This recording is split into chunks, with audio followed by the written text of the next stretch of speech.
Voici l'histoire étonnante d'un magasin qui a révolutionné l'art et la manière de vendre et fait basculer le commerce dans la modernité.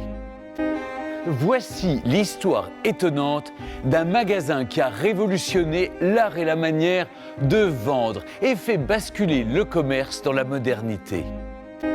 Voici l'histoire étonnante d'un magasin qui a révolutionné l'art et la manière de vendre et fait basculer le commerce dans la modernité. Mais de quelle époque parlons-nous ? Dans quel contexte évoluent nos protagonistes ? Mais de quelle époque parlons-nous ? Dans quel contexte évoluent nos protagonistes ? Mais de quelle époque parlons-nous ? Dans quel contexte évoluent nos protagonistes ? Le 2 décembre 1851, Louis-Napoléon Bonaparte, neveu de Napoléon Ier, renverse d'un coup d'État la Deuxième République et instaure le Second Empire. Le 2 décembre 1851, Louis-Napoléon Bonaparte, neveu de Napoléon Ier, renverse d'un coup d'État la Deuxième République et instaure le Second Empire. Le 2 décembre 1851, Louis-Napoléon Bonaparte, neveu de Napoléon Ier, renverse d'un coup d'État la Deuxième République et instaure le Second Empire. Il en prend la tête sous le nom de Napoléon III. Il en prend la tête sous le nom de Napoléon III.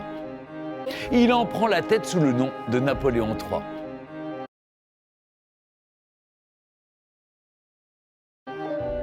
Pour redresser son économie, la France s'inspire du modèle anglo-saxon et s'industrialise massivement.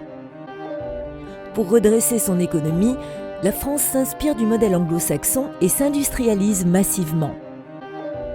Pour redresser son économie, la France s'inspire du modèle anglo-saxon et s'industrialise massivement. Partout, on construit des usines modernes capables de produire beaucoup et à moindre coût. Partout, on construit des usines modernes capables de produire beaucoup et à moindre coût. Partout, on construit des usines modernes capables de produire beaucoup et à moindre coût. Pour transporter les marchandises, on couvre le territoire de rails de chemin de fer. Pour transporter les marchandises, on couvre le territoire de rails de chemin de fer. Pour transporter les marchandises, on couvre le territoire de rails de chemin de fer. Dans les grandes villes, une nouvelle classe sociale émerge, c'est l'avènement de la bourgeoisie. Dans les grandes villes, une nouvelle classe sociale émerge, c'est l'avènement de la bourgeoisie. Dans les grandes villes, une nouvelle classe sociale émerge, c'est l'avènement de la bourgeoisie. Travailleuse, volontaire, plus aisée et plus exigeante, elle va devenir le cœur de cible des magasins de nouveautés. Travailleuse, volontaire, plus aisée et plus exigeante, elle va devenir le cœur de cible des magasins de nouveautés. Travailleuse, volontaire, plus aisée et plus exigeante, elle va devenir le cœur de cible des magasins de nouveautés.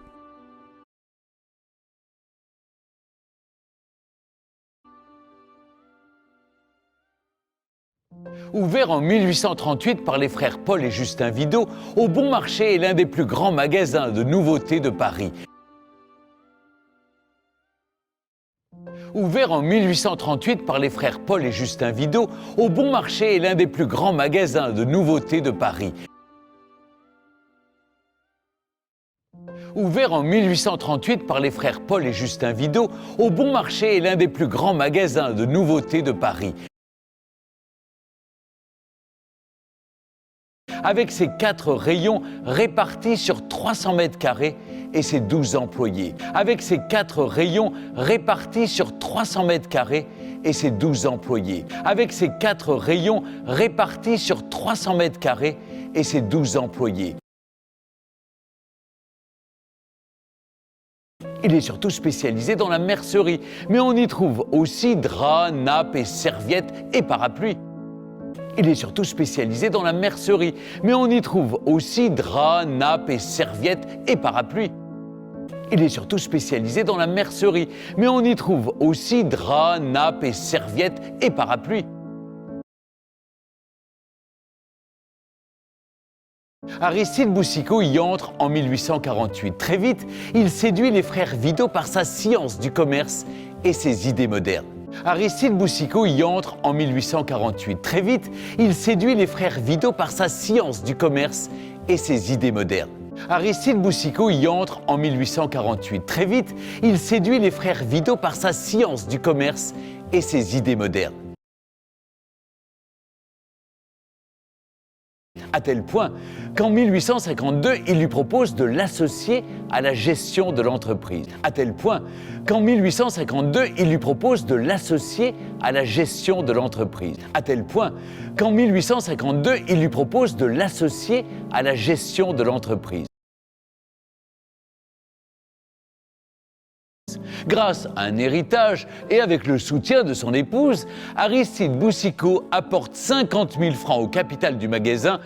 Grâce à un héritage et avec le soutien de son épouse, Aristide Boucicaut apporte 50 000 francs au capital du magasin.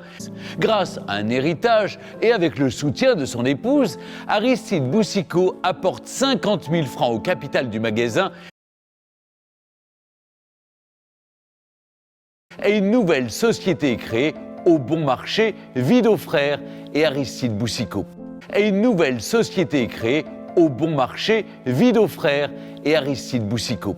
Et une nouvelle société est créée au bon marché, Vidot Frères et Aristide Boucicaut. Désormais, au bon marché, les prix seront fixes et affichés clairement. Très vite, on sait à Paris qu'on peut faire confiance aux vendeurs du magasin de la rue de Sèvres. Désormais, au bon marché, les prix seront fixes et affichés clairement. Très vite, on sait à Paris qu'on peut faire confiance aux vendeurs du magasin de la rue de Sèvres. Désormais, au bon marché, les prix seront fixes et affichés clairement. Très vite, on sait à Paris qu'on peut faire confiance aux vendeurs du magasin de la rue de Sèvres. L'entrée y est libre, sans obligation tacite d'achat, et les produits s'étalent à la vue et au toucher des clientes qui viennent de plus en plus nombreuses. L'entrée y est libre, sans obligation tacite d'achat, et les produits s'étalent à la vue et au toucher des clientes qui viennent de plus en plus nombreuses. L'entrée y est libre, sans obligation tacite d'achat, et les produits s'étalent à la vue et au toucher des clientes qui viennent de plus en plus nombreuses. Boucicaut a aussi convaincu ses associés de casser les marges en vigueur à l'époque. Boucicaut a aussi convaincu ses associés de casser les marges en vigueur à l'époque. Boucicaut a aussi convaincu ses associés de casser les marges en vigueur à l'époque. Il préfère vendre de plus grandes quantités à prix moindre pour renouveler fréquemment son offre. C'est osé et risqué. Il préfère vendre de plus grandes quantités à prix moindre pour renouveler fréquemment son offre. C'est osé et risqué. Il préfère vendre de plus grandes quantités à prix moindre pour renouveler fréquemment son offre. C'est osé et risqué.